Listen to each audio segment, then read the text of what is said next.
بسم الله الرحمن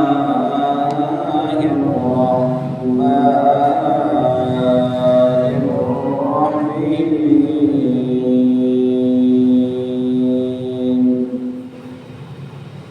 وإذ ابتلى إبراهيم ربه بكلمات فأتمهن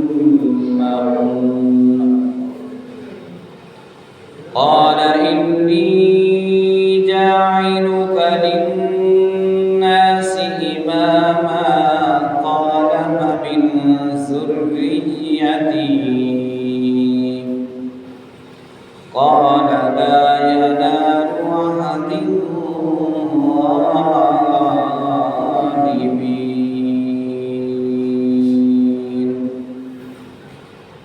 وإذ جعلنا البيت مثابة للناس وأمنا واتخذوا من مقام إبراهيم مصلى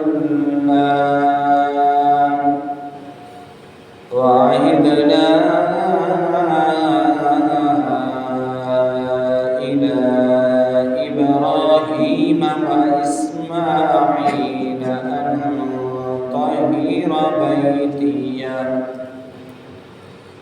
أن طهر بيتي للطائفين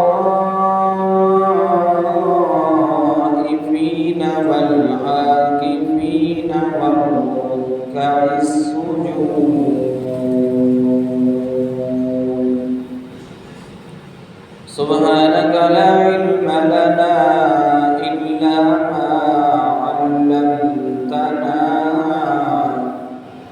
إنك أنت العليم الحكيم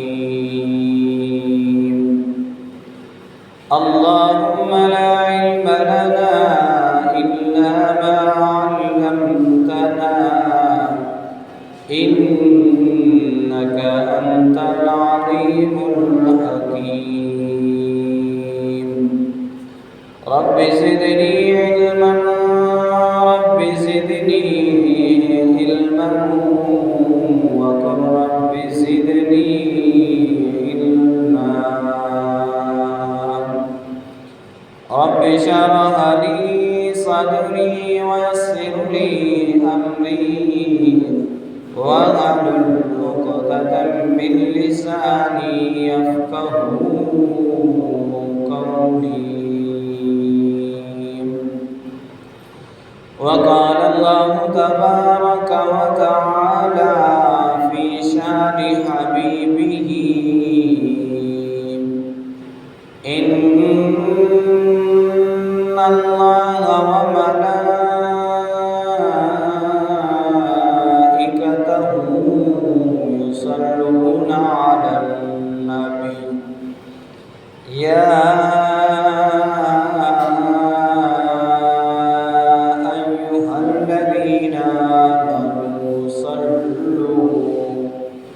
صلوا عليه وسلموا تسليما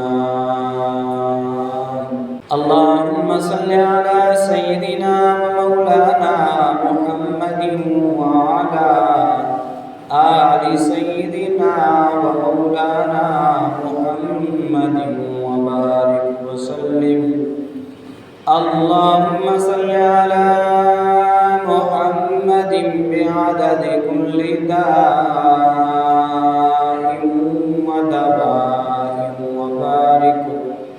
وبارك وسلم تسليما كثيرا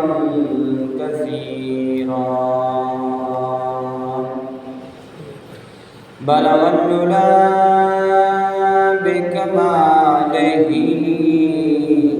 كشف الدجى بجماله أرسلت جميع خصاله صلوا عليه وآله صدق الله ومولانا العظيم وصدق رسوله النبي الكريم الأمين ونحن على ذلك لمن الشاهدين والشاكرين والحمد لله رب العالمين. رہ گئی رسم ازاں روح بلالی نہ رہی، رہ گئی رسم ازاں روح بلالی نہ رہی، فلسفہ رہ گیا تلقین غزالی نہ رہی. نہایت واجب الاحترام قابل صد احترام بزرگوں، بھائیوں، قرآن کریم فرقان حمید کی سورہ بقرہ کی 2 آیات مبارکہ تلاوت کرنے کی سعادت حاصل کی ہے. اللہ کریم رؤوف الرحیم کی بارگاہ ذوالجلال میں دعا ہے اللہ تبارک و تعالی ہمیں صحیح معنوں میں قرآن و حدیث پڑھنے، سننے اور ان پر عمل کرنے کی توفیق نصیب فرمائے. قرآن کریم کی جو آیات مبارکہ تلاوت کی گئی ہیں، اس میں اللہ تعالیٰ نے حضرت ابراہیم خلیل اللہ علیہ السلام کا ذکر فرمایا ہے. وَإِذِ ابْتَلَىٰ إِبْرَاهِيمَ رَبُّهُ بِكَلِمَاتٍ فَأَتَمَّهُنَّ، اور جب ابراہیم علیہ السلام کو اس کے رب نے کچھ باتوں سے آزمایا، آزمانے کے بعد فَأَتَمَّهُنَّ، تو اس نے وہ پوری کر کے دکھائیں حضرت ابراہیم علیہ السلام نے. قَالَ إِنِّي جَاعِلُكَ لِلنَّاسِ إِمَامًا، فرمایا میں تمہیں لوگوں کا پیشوا بنانے والا ہوں. قَالَ وَمِنْ ذُرِّيَّتِي، عرض کیا میری اولاد میں سے. قَالَ لَا يَنَالُ عَهْدِ الظَّالِمِينَ، فرمایا میرا عہد ظالموں کو نہیں پہنچتا. حضرت ابراہیم علیہ السلام پر جو امتحان آیا سب سے بڑا، وہ آگ میں ڈالا گیا. آگ کے چیخے سے نکلنے کے بعد حضرت ابراہیم علیہ السلام سیدھا مصر تشریف لائے. آپ کے ساتھ آپ کی گھر والی حضرت سارہ علیہ السلام بھی ساتھ تھی. اس وقت حضرت سارہ کی عمر 22 سال تھی، حضرت ابراہیم علیہ السلام کی عمر 60 کے قریب تھی. لیکن حضرت ابراہیم علیہ السلام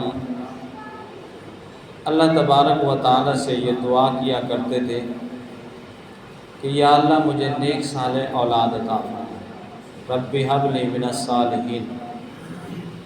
ڈاکٹر ہو بیٹا، اولاد ڈاکٹر ہو، انجینئر ہو، وکیل ہو، جج ہو، جو بھی ہو، ان کا کوئی فائدہ نہیں جب تک وہ نیک صالح اولاد نہ ہو.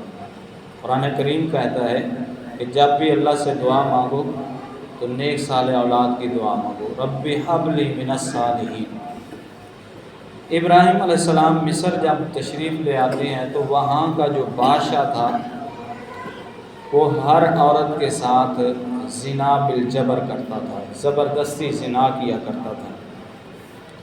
ابراہیم علیہ السلام جب وہاں تشریف لاتے ہیں تو ان کی بیوی حضرت سارہ کو بھی اس نے پکڑ لیا اور زنا کرنے کی کوشش کی. جب آگے بڑھتا تھا ہاتھ لگانے کے لیے تو اس کے ہاتھ جیسے ٹہنیاں خشک ہوتی ہیں ایسے خشک ہو جاتے تھے، ان میں جان نہیں رہتی تھی. جب پیچھے ہوتا تھا پھر وہ ہاتھ صحیح ہو جاتا تھا.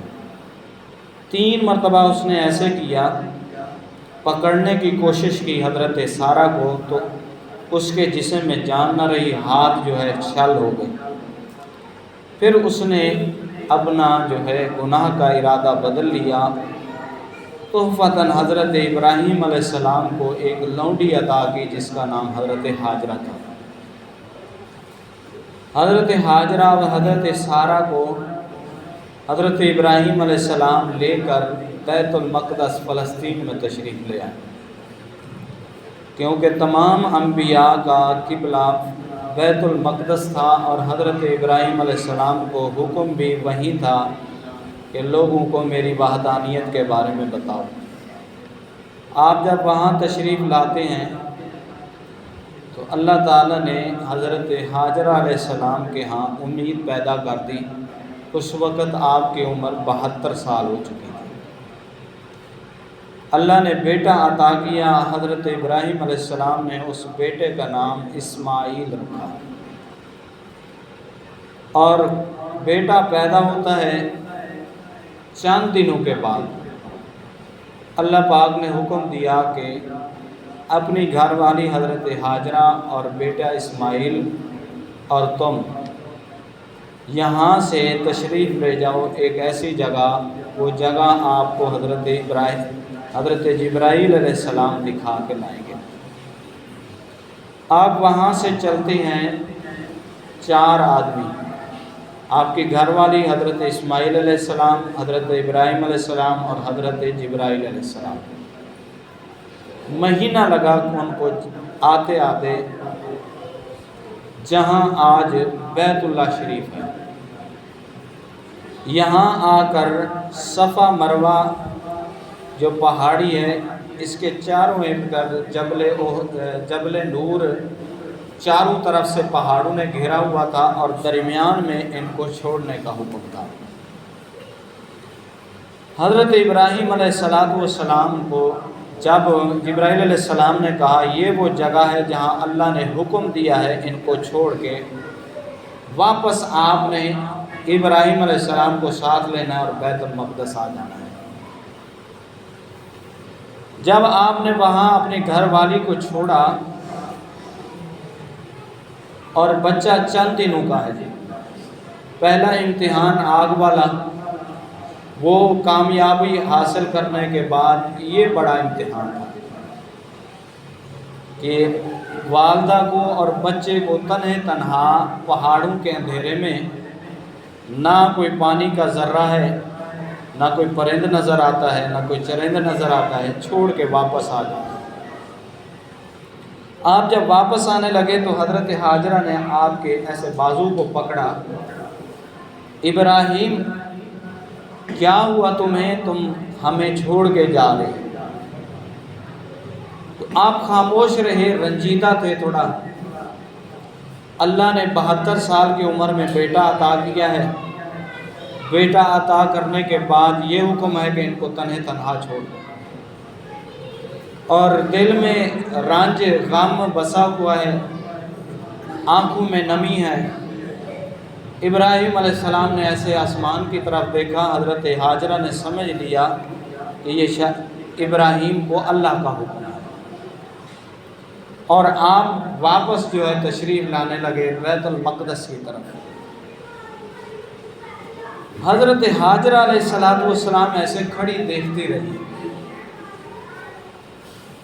ایک جگہ ہے، وہاں پہاڑ جب ختم ہوتے ہیں، ابراہیم علیہ السلام نیچے اترنے لگتے ہیں، وہاں جا کر آپ نے مڑ کے پھر پیچھے دیکھا اپنی گھر والی کو، اور حضرت حاجرہ جو ہے ٹکٹکی باندھ کے دیکھتی رہی کہ ابراہیم علیہ السلام جنگل بیابان میں بوادی غیر ذی زرع عند بیتک المحرم، نہ کوئی گھاس کا تنکا تھا، وہاں چھوڑ کے آ رہے۔ حضرت حاجرہ علیہ السلام نے جب دیکھا ابراہیم علیہ السلام غائب ہو چکے ہیں، رات چھا جاتی ہے، چاروں طرف پہاڑ ہیں، نہ کسی پرندے کی آواز ہے، اور دل میں یہ ہے کوئی درندہ نہ آ کر مجھے اور میرے بچے کو نہ کھا لے۔ اگر کوئی بندہ ہوتا تو وہ تو مقابلہ کر سکتا ہے، میں عورت ہوں، میں کیسے مقابلہ کروں؟ رات گزاری حضرت حاجرہ علیہ السلام نے اسی بوادی غیر ذی زرع عند بیتک المحرم میں۔ رات گزارنے کے بعد جب سورج اپنی کرنیں نکالنی شروع کرتا ہے تو اس وقت اتنی گرمی زیادہ تھی، جب تپش بڑھتی ہے تو بچے کو پانی کی پیاس لگتی ہے۔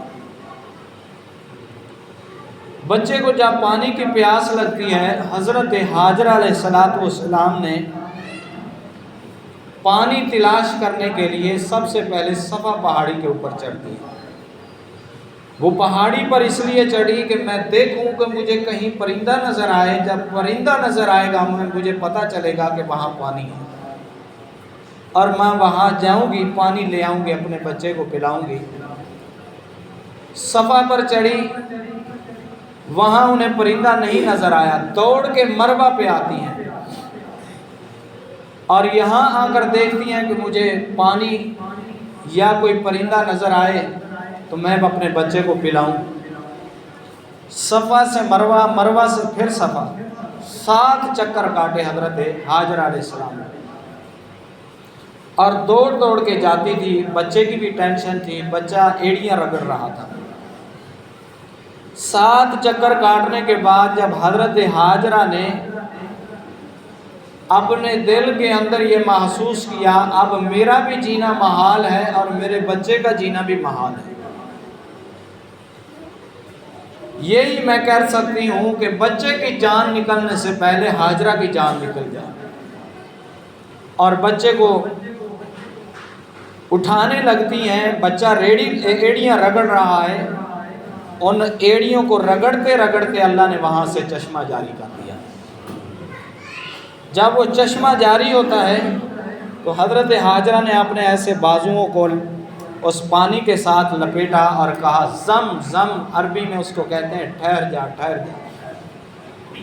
نبی کریم صلی اللہ علیہ وسلم کا فرمان ہے اگر حضرت ہاجرہ زم زم نہ کہتی تو وہ پانی پوری دنیا میں پھیل جاتا۔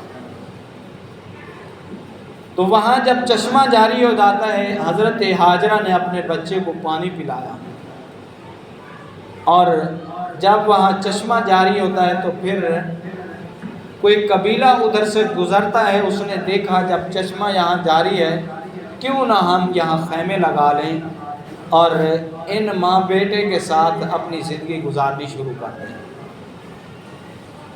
اللہ تبارک و تعالیٰ اگر چاہتا تو ابراہیم علیہ السلام کی موجودگی میں بھی چشمہ جاری کر سکتا تھا، اگر چاہتا تو ابراہیم علیہ السلام کے جانے کے بعد رات کو بھی اللہ چشمہ جاری کر سکتا تھا، لیکن وَإِذِ ابْتَلَىٰ إِبْرَاهِيمَ رَبُّهُ بِكَلِمَاتٍ، اللہ نے پہلے امتحان لینا تھا، ابراہیم کا بھی اور ان کی گھر والی کا بھی۔ رات انہوں نے اکیلے رات گزار لی ہے، وہاں سے ایک قدم نہیں ہلے کہ میرا خامد یہاں چھوڑ کے گیا ہے، میں نے خامد کی فرما برداری کرنی ہے، مجھے جرندے میرا لقمہ بنا لیں، مجھے کھا لیں، اس کی کوئی ٹینشن نہیں، لیکن میں نے اپنے خامد کی فرما برداری کرنی ہے۔ چشمہ جب جاری ہو جاتا ہے تو تاریخ کی کتب میں لکھا ہے جب رات گزاری، رات کی تاریکی تھی، پہاڑوں کی تاریکی تھی، پتھروں کی تاریکی تھی، تو آسمان کے ستارے بھی رو رہے تھے ان کے اس تنہائی کے اوپر، آسمان کے اوپر بھی غم طاری تھا کہ اللہ تعالیٰ نے حضرت ہاجرہ اور ان کے بیٹے کو تنہا اس جنگل میں رہنے کا حکم دیا ہے، لیکن یہ وقت گزر جاتا ہے، اللہ نے وہ چشمہ جاری کر دیا، دنیا کا کوئی ایسا کنواں نہیں جہاں پانی ہو اور وہ پانی خراب نہ ہو، اس کے اوپر خرابی نہ آ جائے، یا وہاں میڈک نہ ہوں، یا وہاں مچھلیاں نہ ہوں، یہاں وہ ایسے کیڑے مکوڑے نہ ہوں جو پانی کو گندا کر دیتے ہیں۔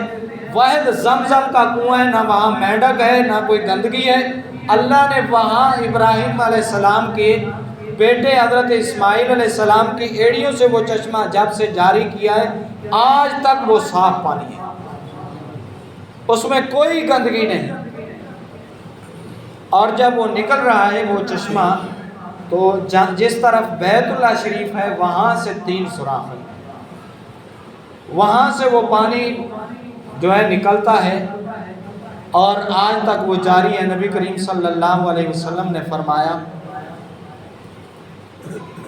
دوسرے پانی کو بیٹھ کے پیا جاتا ہے، لیکن جب زمزم کا پانی ہو تو اسے کھڑے ہو کر، اس کا ادب ہے، قبلہ رخ ہو کر اسے پیو۔ وشفی انت شافی لا شفاء الا شفاؤک، شفاء اللہ یغادر سقما، اس کے پینے سے پہلے یہ دعا پڑھی جائے اللہ مجھے شفا عطا فرما۔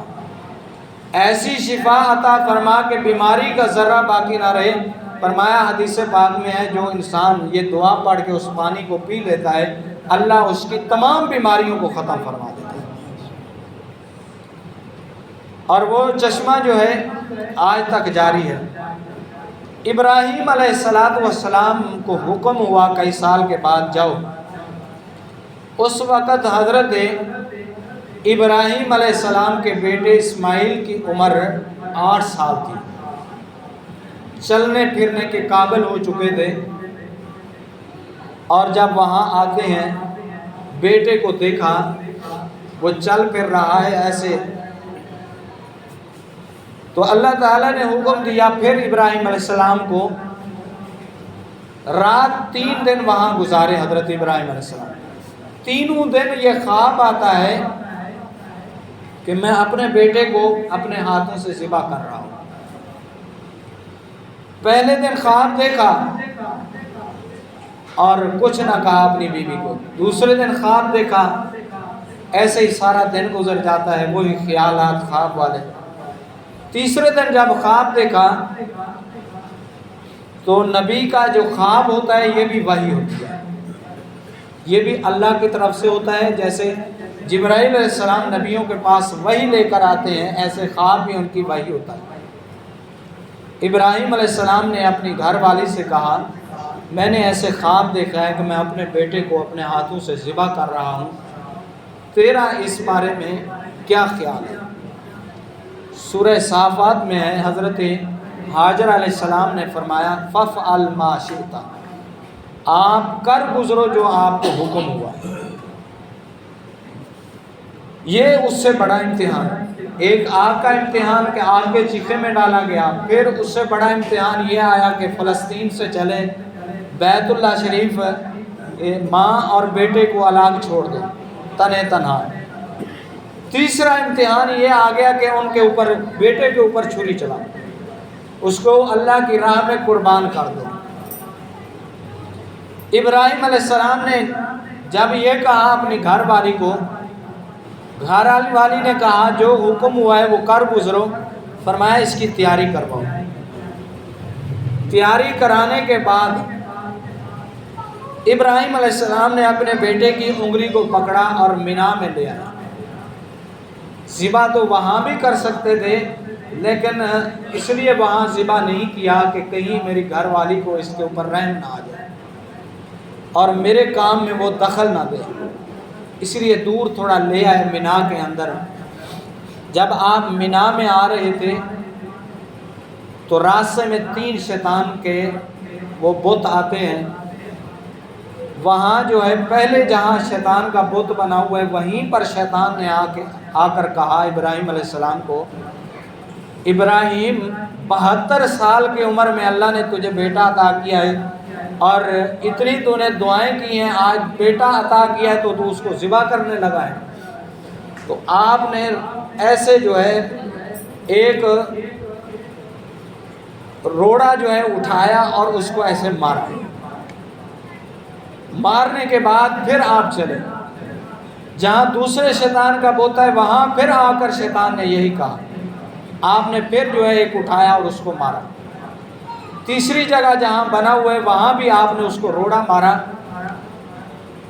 یہ اللہ تعالیٰ نے پھر یہ ہے نبی پاک صلی اللہ علیہ وسلم کو، اور اسی طرح وہاں جو اس وقت اللہ نے قانون بنانا تھا اس کے بت بنا دیے کہ جس طرح میرے ابراہیم نے اس کو مارا ہے تم بھی ابراہیم علیہ السلام کی نقل اتارو۔ اللہ تبارک و تعالیٰ جس طرح ابراہیم علیہ السلام کو اجر و ثواب سے نوازا تھا اسی طرح تمہیں بھی نوازے گا۔ آج بھی وہ 3 بت بنے ہوئے ہیں، ان کو بائیں ہاتھ سے مارا جاتا ہے۔ بائیں ہاتھ سے اس لیے مارا جاتا ہے، نبی پاک صلی اللہ علیہ وسلم نے فرمایا شیطان بائیں ہاتھ سے کھاتا ہے، بائیں ہاتھ سے پیتا ہے، اس لیے اپنے بچوں کو تربیت دو کہ وہ دائیں ہاتھ سے کھائیں، دائیں ہاتھ سے پئیں، پیسے لینے ہوں تو دائیں ہاتھ سے لیں۔ اللہ نے دائیں ہاتھ میں برکت رکھی ہے، بائیں ہاتھ میں برکت نہیں رکھی، نحوست رکھی ہے، اس لیے بائیں ہاتھ سے استنجا کرنا چاہیے۔ تو وہاں جو ہے بائیں ہاتھ سے شیطان کو جو ہے مارا جاتا ہے۔ یہ شیطانی جو بت بنے ہوئے ہیں ابراہیم علیہ السلام کے ہوتے ہوئے یہیں پر آ کر شیطان نے ان کو ورگلانے کی کوشش کی۔ جب یہاں سے ناکام ہوا تو وہ واپس جاتا ہے حضرت ہاجرہ کے پاس۔ حضرت ہاجرہ علیہ السلام کو کہتا ہے ہاجرہ تمہیں پتہ ہے ابراہیم کیا کرنے لگے ہیں؟ فرمایا ان کو ذبح کرنے لگے ہیں اسماعیل علیہ السلام کو، جب وہ ذبح ہو جائیں گے تو دنیا میں ان کا نام نہیں رہے گا۔ حضرت ہاجرہ علیہ السلام نے فرمایا ابراہیم جو بھی کام کرتے ہیں وہ اللہ کے حکم کے بغیر نہیں کرتے، اگر وہ اس کام میں راضی ہیں بیٹے کے ذبح کرنے میں تو ان کی رضا میں میری رضا ہے۔ یہاں اللہ نے بڑا ایک مسئلہ سمجھایا کہ بیوی کو ایسے ہونا چاہیے فرما برداری کے اندر، اپنے خاوند کی فرما بردار ایسی ہونی چاہیے، نہ کہ اس کے ہر کام میں روڑے اٹکائے، یہ کیوں ہے، ایسے کیوں ہے، ایسے کیوں ہے، بلکہ جو بھی خاوند کام کرے اس کا ہاتھ بٹانا چاہیے۔ یہاں سے بھی ناکام ہوا، حضرت ابراہیم علیہ السلام اپنے بیٹے کو مینا میں لے جاتے ہیں۔ اس کا ذکر اگلے جمعے کریں گے۔ اللہ تعالی ہمیں عمل کرنے کی توفیق نصیب فرمائے۔ واخر دعوانا